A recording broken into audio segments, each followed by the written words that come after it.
Galing dun sa malagkit na saging na may tibagnol. Dito naman tayo sa saging na walang puso.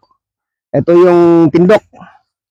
So, tamang-tama, pag ikot natin ngayong umaga, nakita natin na mature na siya. And ipa-harvest natin. Doy, putla na doy. Para mabalaan itong pilaka, maraming bunga. Ito yung saging na walang puso.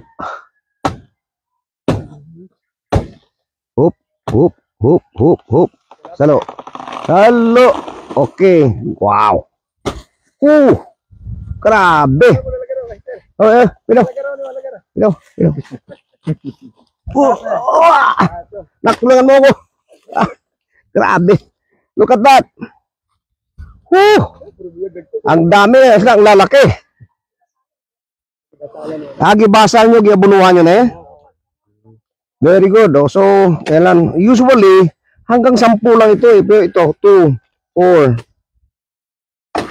5, 7, 9, 10, 11, 12, 13, 14, 15, 16, 17, 18, 19, 20, 21, 22, 23. Wow!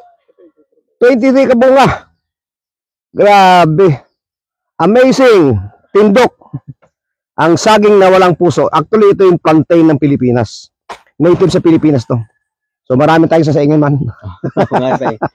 Pang banana chips, pinaka-ideal.